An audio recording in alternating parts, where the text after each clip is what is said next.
the best guy right now, and I'm happy to fight him. It seems that already you've already devised the game plan, thinking that maybe he's not so difficult as far as what he brings to the table with his left power hand and also with his wrestling. What do you think about that, the game plan that you're working on for him?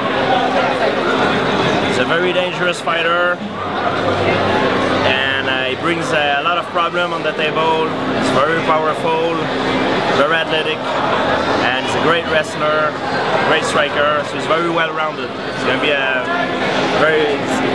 probably the biggest challenge of my career.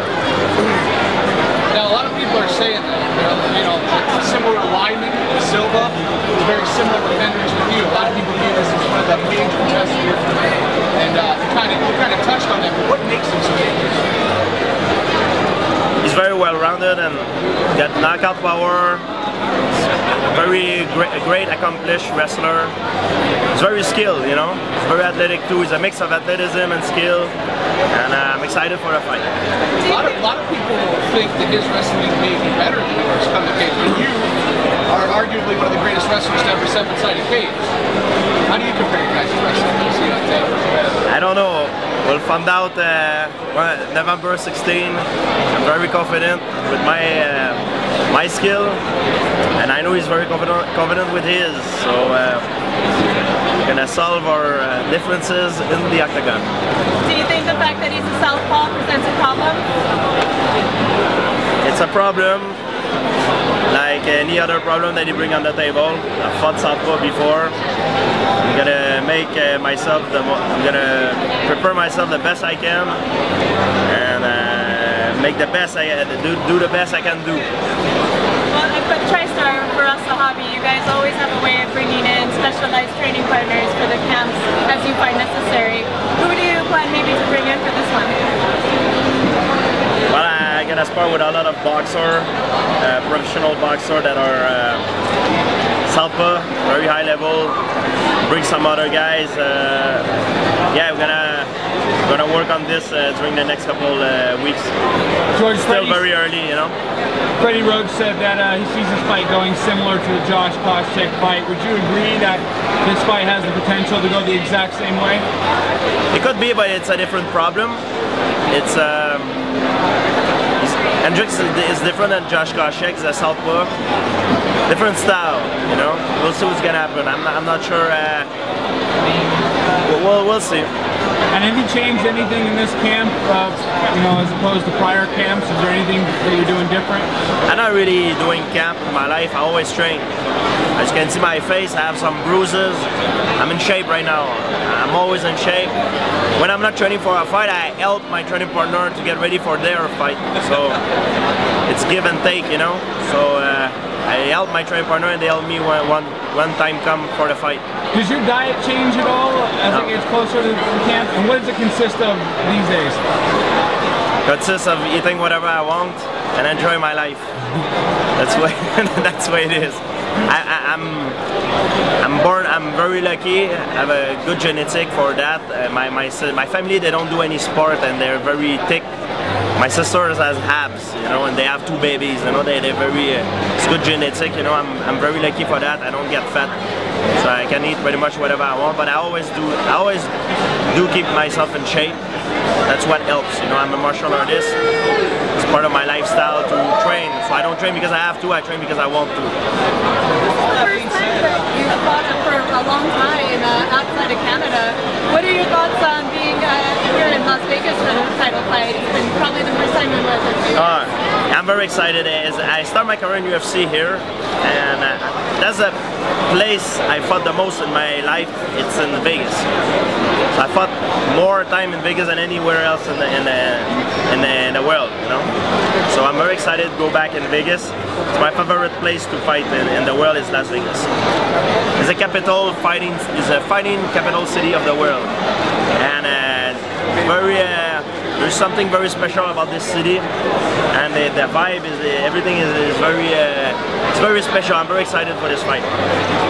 You've already been asked about it a couple times today, and it seems like the buzzword of this fight is that Johnny Hendricks is a perfect matchup for you. What goes through your head when you hear something? He's a perfect matchup for me? Yeah. You mean bad for me or bad for him? Bad for you, some people say. Yeah, it could be bad for me. Well, we'll find out, you know. I heard that before, so. The truth is, I can say whatever I want. It's gonna happen November 16th, but I'm gonna prepare myself the best I can be. The best man will win. I'm confident it's gonna be me. Do you feel like you're hearing it more this time, though? I mean, The what? from the outside, it seems like we're hearing it even more this time. It seems like, I mean, we're 3 months out from the fight, and that's what everyone's talking about. Does it seem like it to you? You're hearing it even more? I think I had a lot of big fights in my career, and every fight I had, it's something special that came up during the leading up to the fight. Sometimes it was, oh, he's the most disrespectful guy you ever faced. Sometimes, oh, he's the perfect matchup to beat you. Sometimes it's like, you know, it's always something special. And for that fight, maybe that's the special thing that is coming up, is the style matchup. People think it's the perfect style matchup to beat me. We'll find out November 16. I don't think so. I believe I'm gonna win the fight and I'm gonna beat him. We'll find out. There's only one way to find out. After the Diaz fight, you talked about how you wanted to take a little bit of time off, get a vacation in, relax, but then you said you wanted to get right back to training. So what kind of happened? Did you get that time off at all, or not taking any time off? I did a little bit time off. And I'm still off. I'm still time off now. You know, like, I mean, I always keep myself in shape, spur my lifestyle. And I mean, mentally, I was not training for a fight. I need to disconnect mentally. So that's the difference, more on the mental point of view, and it made me good, you know. It made me feel good. You know, we're talking about fights, and this is no disrespect to Anderson, but he lost a few weeks ago. It was a little bit of a relief on your end to no longer have to answer super fight questions. I know you were getting sick of that. It was constantly every press conference, you know, is Anderson an option? Now it's not. Is it nice to have that off your back and you can focus on the division? I still believe Anderson Silva is the best in the world pound for pound. Even though he's a mistake, that, like, you know, he got beat by Chris Weidman. I believe it was a style matchup and he got cut, you know. I believe he's still the best in the world. Even the best can lose sometimes. And when I saw that fight, you know, of course, Chris Weidman is my friend, training partner. I was cheering for him and I thought he was going to win because the style matchup, I believe he was very well prepared. But it made me realize when I watched that fight that even the best can lose sometimes. It made me realize that what I got, I'm the world champion now, it can go away in a blink of an eye. If I don't pay attention, one punch, one submission, one mistake can change the whole thing. It made me realize I need to work very hard to maintain what I have. And it made me, you know, it gave me the motivation, you know. It kind of wake me up a little bit in a way. As much as I feel happy for Chris, because cannot happen to a better man than Chris Weidman. It wake me up to see Anderson falling like this, you know, in a way. So as much as I feel happy for Chris, I feel sad for Anderson, you know, because it can happen to everybody. How as a fighter then, after you've held the belt for as long as you have, how do you stop from being complacent or becoming, I guess, just too complacent and not putting in as much as you think you should to retain the title? Sorry, my English, you say... How do you stop from, I guess, doing the same thing over and over, the repetitiveness, from becoming too comfortable? Yeah, that's the thing. You need to always find a way to challenge yourself in your training, to make you uncomfortable, because in the fight you won't be comfortable. Your training camp gonna make you uncomfortable. So what does that entail? Harder sparring? Then to find different guys that gonna have the similar style of my opponent, and you know, try to change things in my training, and you know, get better, you know, all the time. George, what I do. What would you say is the toughest fight, has been the toughest fight of your career? The toughest fight or the hardest, the toughest guy that I've fought, I believe, so far? Go ahead and give me both. It's different. Toughest fight in my career, it occurred in Canada a long time ago in an organization called TKO. I fought that guy named Thomas Denny, and I was pretty sick going into that fight. I ended up winning in the second round. but I felt so bad after the fight. I almost fell unconscious. Between the round, I asked my cornerman to throw the towel. I couldn't go back for the second round. That's how tired I was. It was a lack of experience. The first time was going over more than a round. And anyway, make a long story short, that was my toughest fight. My toughest opponent, who was closely my toughest fight as well, is Carlos Condit, you know. The difference between Matt Serra and Carlos Condit, when I get hit and I get dropped by the punch, I believe it's the experience. When I get hit by Matt Serra, instead of using my defense and try to accepting the fact that I got punched and I got wobbled, I try to get back into a war and give it back to him right away. And I learned a lot by doing this mistake, by trying to getting back into a war when you rock. I was getting punched even more, and I fell down, and I had to give up because I was completely dazed. I wasn't there. And Condit, when I got kicked, I got stunned. But instead of trying to come back up right away and try to get back in a war, I told myself, I said, okay, I'm gonna accept the fact that I got hurt. I'm gonna recompose, use my shield, my defense to make sure I come back to myself, and then once I feel good, I'm gonna get back into the war. So that's the experience that saved me. And things like this, the experience, you cannot buy it. George, when you talk about then that, you haven't had anybody hit you with a clean right hand, I don't think, since Sarah, that big right hand that he hit you with. So you're doing something to prevent that. Is it your jab, or is it something else that you credit that you're saving you from getting hit with those shots? It's a lot of different ways, but basically the law of fighting is what you don't see coming, that's what hurt you. It's not really the power sometimes of the punch. If you look at the fight with Anderson Silva and Chris Weidman, the hook that cut Anderson Silva, it didn't seem like to be a very powerful hook, but he knocked Anderson because he didn't see it coming. He didn't see it at all, and he came from the side. Same thing with a kick with Carlos Condit. His kick and the punch of Matt Serra, the first punch that rocked me, it was a punch, looping punch I didn't see coming.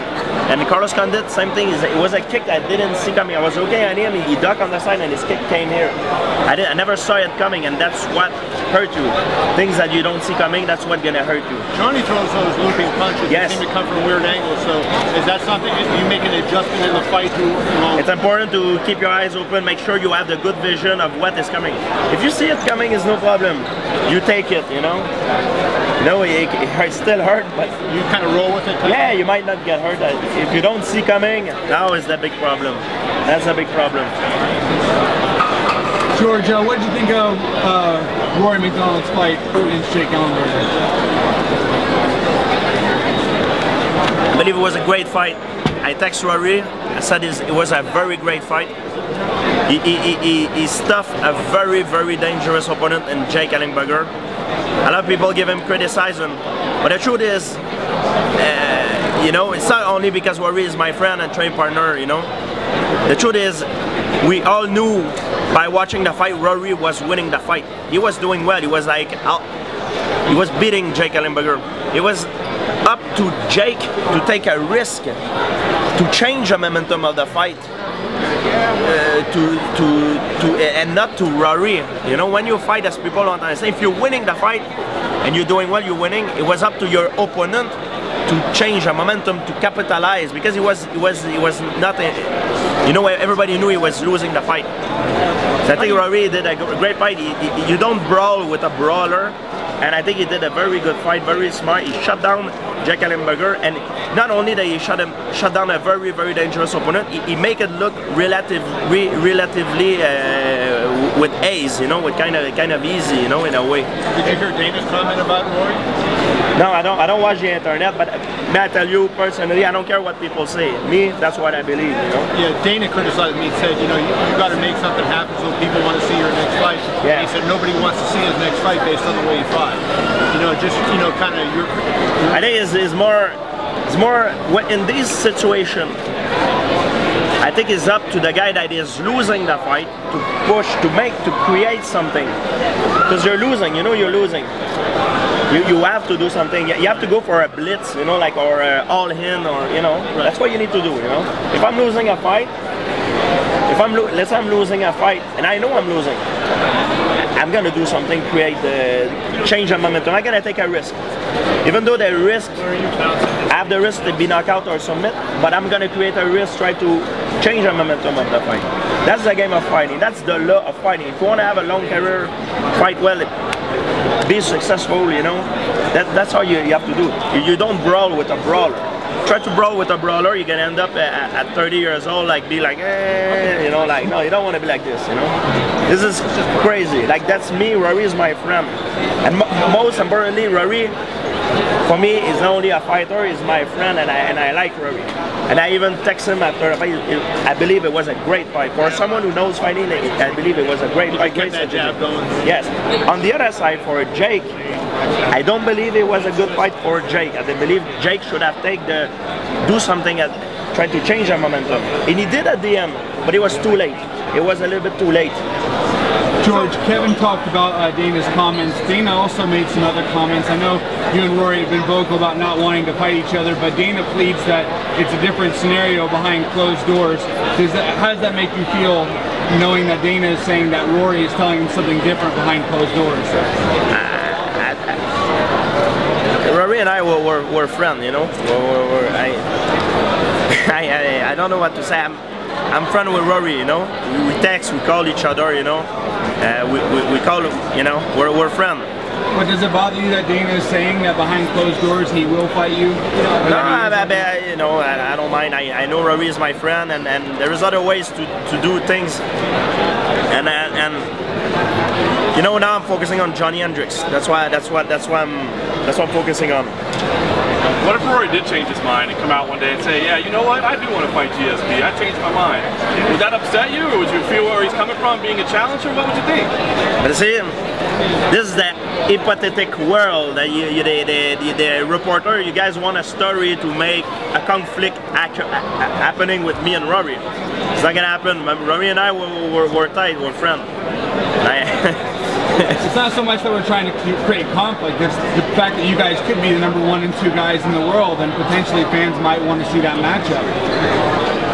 Is many ways of doing this. Is maybe I might go up, maybe he might go up, maybe I'm gonna, you know, there's many other options.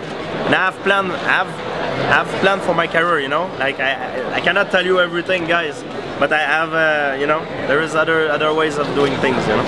George, you have... I don't want to fight Rory. You have 8 consecutive title defenses, and now Anderson's record is concrete. It's right there at 10. I'm just wondering if now that record is definitive, like, does your eyes light up a little bit? Is that something that you would like to defend, or does that record not really mean much to you? It's a good question, but now that you say, I don't know. I don't know. Every weight class is different. There is different competition, different. It's like in boxing, you know. Sometimes in boxing you say, oh, it was the heavyweight era. That was the era that they had the best heavyweight. Sometimes, oh, it's the middleweight. You never know. It's so different. The weight class are different. Sometimes you have more competition and less. Different weight class depending on what era we are. You know, different time zone. You know, so I don't really try to bother myself with that too. You know, but you know, it's a statistic. You know, you can watch it and it's kind of fun to do. Are you saying that this is a welterweight era, or it's not a welterweight? No, if you ask me which weight class is very good, I believe.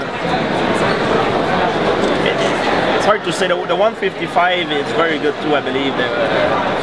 I would have to sit down and think about it, but I don't say it's an era. My weight class is better than other weight class. That's not what I say. I say that I'm taking it. I take fight by fight. I don't think about record, because every fight is different and has its own problem. Do you give the Korean Zombie a chance to win on Saturday, by the way? Against all of them? I do. I believe he has a chance to win. How do you think, if it were to happen, how do you think he would beat him? Look what he did to Mark Dominic, you know. Nobody would have expected that, you know. Never. Look what happened to Anderson Silva. You never know what can happen, you know. The moment someone seems like invincible, sometimes that's when he failed. it's a crazy sport that we're in too, you know. One mistake can change everything, and I believe there is no certainty. There is never a certainty, you know. I believe Aldo is a favorite, but I believe anything can happen, you know. Let me ask you about you as a champion. Anderson kind of, and he said it to Showdown Joe before the fight, you know, he was kind of tired of being the champion, and he said that, you know, he made the comment, I guess he said later he was joking, but it'd be better off if Weidman had the belt, and he did, and he just seemed to be not happy. Do you feel the pressure of being the champion since you've been the champion for a long time, and is this starting to wear you down in any way? I can understand a little bit what he mean by that, because I heard about that interview, but I didn't see it. Because it seems like when you're a champion for a long time is the fan and people, they demand something different. They want the change, and as more fight happen, they put more pressure, and there is more, and the pressure build up until it explodes, you know. And it's hard sometimes mentally even for me sometimes it's hard because my life changed, you know, and we need to find a way to keep having fun, and even though the critic is there to keep having fun in what you do, you know? Is the pressure in the fights themselves, or is it in like things like this where you have to watch, you can't go out in public without being mobbed and just have a dinner with your family? It's all mixed together, you know? Like in Montreal before I could have done whatever I want, and now it's different, you know? I'm a shy guy, I'm telling you the truth. I don't enjoy being bothered, and I never say no to a fan. I say yes to everybody, but I don't enjoy this. That's not the reason why I'm fighting. I'm fighting because I like to do what I do, my lifestyle, like in the training. It's an healthy lifestyle. Like, you know, like back in the day, the samurai used to train every day, and the fighting, the competition. But for the fans, it's part of the game, and you have to do it, even though sometimes you have some days that you don't feel like it, but it's your duty as an athlete to do it, because they are the fan that pay the ticket that make you live. So you have to do it. So I force myself to do it all the time. But it's for sure it's something that sometimes you don't really enjoy, but you still have to do it because you owe them. It's the people that make me live, you know. It's one thing that if you're going through that during your career because you're making a lot of money to do it, but when your career is over, you're still going to be as famous as you are now. Have you ever thought about how do I get away from it when my career is over? No, people forget a little bit. I don't believe I will still be as famous as I am now, because I'm the champion. I'm on the spotlight. Let's say, for example, one day I will retire and I will go away.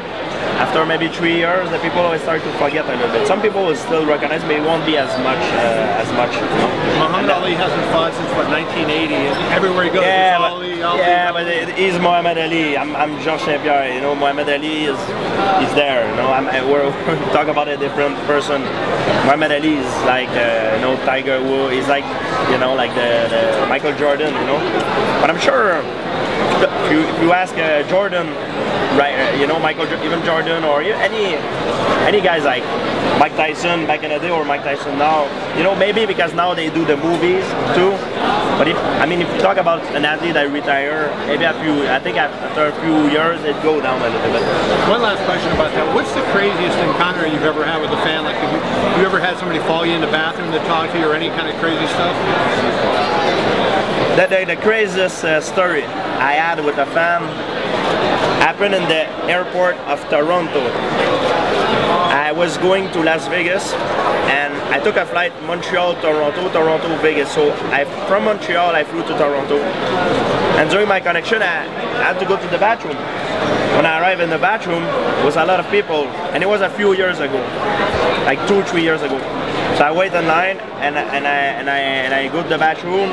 I close the door, you know, I go to the bathroom, and there was a lot of people, and I was sitting on the toilet, and I heard a fan screaming, GSP, are you there? And I was saying to myself, are you serious? Is he really calling me while I'm on the toilet right now? And I didn't say a word because I didn't want, you know, like, yeah, I'm coming. So I'm waiting, and I'm like, shoot, I can't believe he's doing this to me. I'm a shy guy, I don't like to be on the spot, and even not in this situation. So I wait when I finish, I even wait, I flush, and I even wait like an extra 5 minutes to make sure everybody that was in the toilet when that guy called me, like when I get out, everybody were gone, so it was different people because I don't want to be put on the spot, you know. So after 5 minutes, I flush and I get out, I wash my hand, then I leave, and then this big guy comes like, I'm sorry, I don't mean to bother you, but my son is a big fan. Can I have a picture with you? I'm like, yeah, let's do it. Click, and then I laugh. You called me. That was kind of a funny thing. That's one of the craziest things that happened. That was a shitty thing to do. But you see, things like this happen sometimes, and it's, you know. You think this fight, George, can be, your career is already defined, but you think it can be the a signature fight because you're going against a guy with such power? Yeah, it's a different style he brings on the table, and he beat a very big opponent. You know, he's a big name. He's the #1 guy right now, and I'm happy to fight him. I'm happy to compete against this man, to measure my skill against his, and see who's the best man. You know. And it was never any. You always wanted to fight him, or was it that you didn't? I want to fight the best guy, but you know that there's so many guys coming up. You know, they're all calling me because I'm the champion, so I'm the target for them to have the crown. If one day one guy beat me, he's gonna be the crown, so it won't be me anymore. But now, yeah, I want to fight him. He's the number 1 guy. I want to fight him. What do you weigh now, by the way? I weigh between 185, 190 pounds. Right now? I'm a small guy for a welterweight. You're a small guy for middleweight, that's for sure. Nah, for a welterweight, I'm a small guy too. Most welterweight are much bigger than me, and people. That's why they talk to me go up, and that like. I don't like cutting weight too much. I find it my natural weight. Between 185, 190 pounds. 188 maybe I am. After training on Saturday, I was 183. For every interview for the past 3 years, you've been asked some variation of Anderson Silva questions about that super fight. Are you glad to just have that talk and be over with and not have to deal with that this time? I'm not. I don't wish nobody bad luck in that fight with Anderson Silva. As much as I'm happy for Chris Weidman because he's my friend, my training partner, I'm sad for Anderson because it's sad to see a guy that, you know, like, you know, what it makes you remember every time that even the best can lose. You know, like one mistake can change everything. And for me, I take that as a, you know, as a wake up a little bit. It can happen to me as well. You know, I'm a champion and I can lose, so it gives me more motivation. Before that, did you? Because I mean, you've been great for so long. Did you feel like you maybe were slipping into a little bit of complacency and that woke you up? The what? Before that, because you've been champion for so long, did you feel like maybe you were slipping into a little bit of complacency and then that woke you up? Just again, like you said, realizing that everybody's human. No, but you don't see the complacency that you see. It's when you don't see it coming. So I didn't see it coming, but there's just that this thing happened and it shake you up a little bit, to make you, you know, oh shoot, this thing can happen to me, and I don't want it to happen to me. So I'm gonna work hard. I mean, Rory just fought over the weekend, and you talked to him since. What did you think of his performance? It was awesome performance. I texted him and I was very happy for him. It was a great performance. I believe it was a great fight, like I said. Do you feel bad for the kid just having to answer GSP questions now? Because I mean, it's the same thing where you have to answer yourself. Yeah, the more you go up in ranking, it's always going to be like this. George, when you fight a guy like Johnny who's knocked out multiple people with one move, that left hook, is it hard not to think about the left hook a little bit more, like in your head when you're going against him, like where's the left hook, where's the left hook? Are you always kind of like aware of the placement of that, or is it easy to kind of just forget him that that's his signature move? Signature move, but he works on a lot of different things. You know, he's a very complete fighter. I have to worry about a lot of things with it. I mean, can you rank his left hook among other strikes? I'll be one of the best in the division. His knockout power, and the reason why he's so good because you don't see it coming. The way he throw it, I believe you don't see it coming. When you look back on the other fights in your career, can you think of anything similar where it was like a guy with a signature move where you had to be cognizant of where it was at all times? It's a good question. Signature move, you mean every guy had a different problems, you know, like Condit was very good with his legs, you know, I knew he was good with his legs, you know, his kick, his knees. Diaz was throwing a lot of punches, you know, and Thiago, Josh Koscheck had a big right hand. Alves had a very dangerous left hook, even though nobody knew, and a good leg kick, and his left hook was his #1 weapon. And yeah, everybody had something special. During the lead up to your last fight, Nick Diaz said a lot of stuff, but the only thing that really seemed to bother you was the steroid accusation. And yes. now you propose to Johnny doing the drug test and that test. Is that kind of a reaction to No, it's because one reporter asked me about if I would be willing to be tested, and I said yes, I would be willing to be tested. VADA, I believe, VADA is the best anti-doping agency in the world, and I'm willing to be tested. You cannot be against the virtue, and also I believe. Of course, I've been accused. A lot of people accuse me. But for me, when they accuse me, I take that as a compliment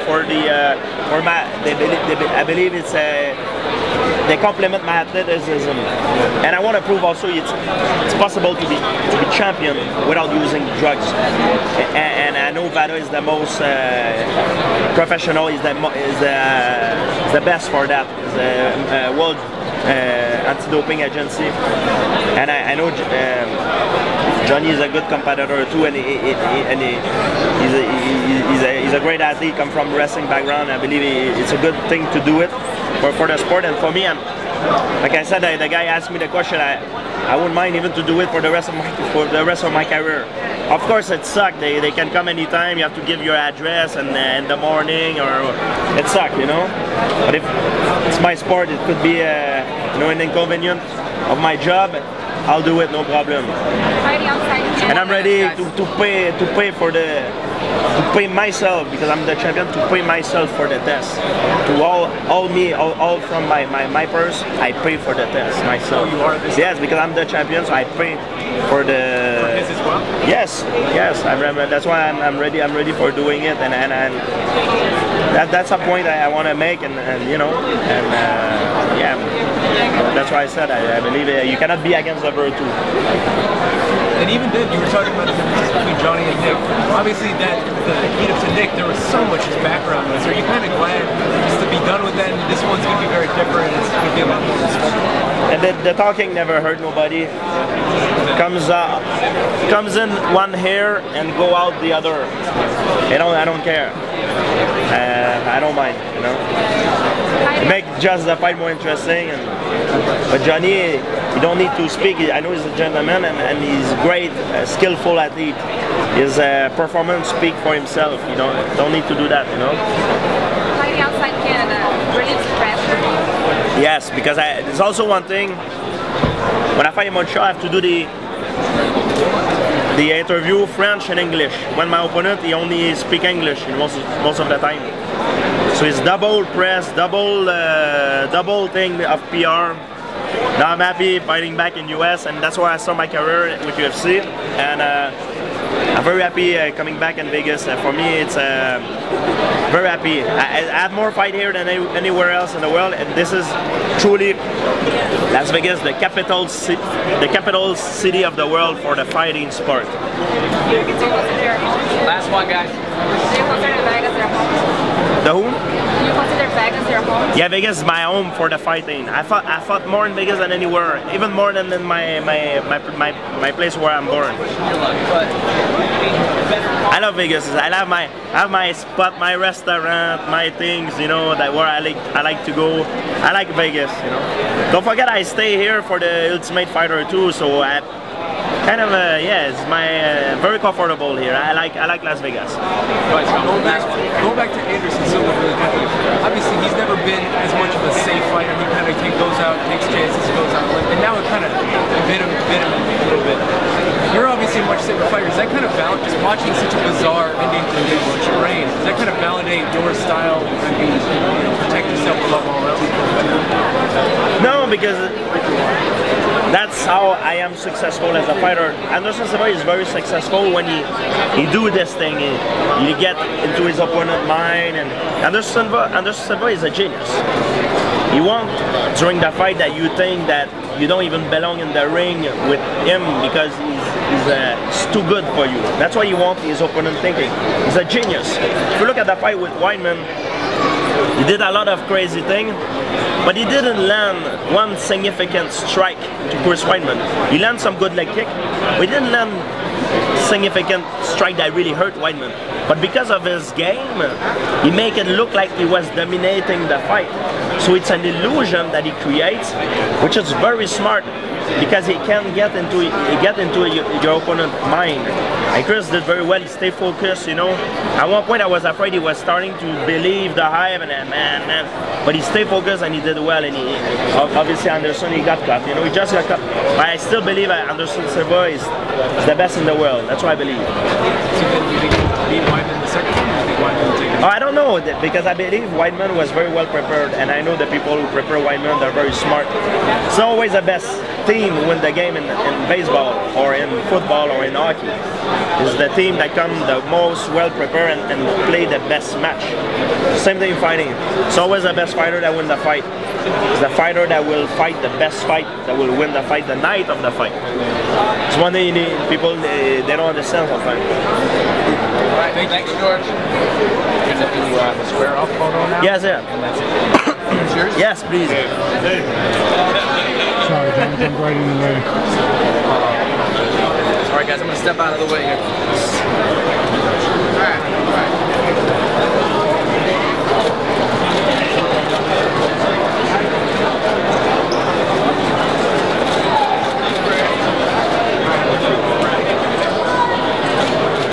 Alright guys, let's face forward.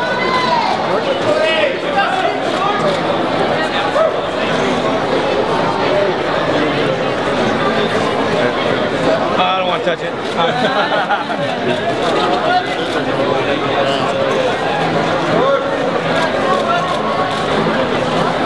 You guys straight ahead right here for the still camera. Thank you guys. Thanks Johnny, thanks George. Thanks guys. Thank you. Johnny.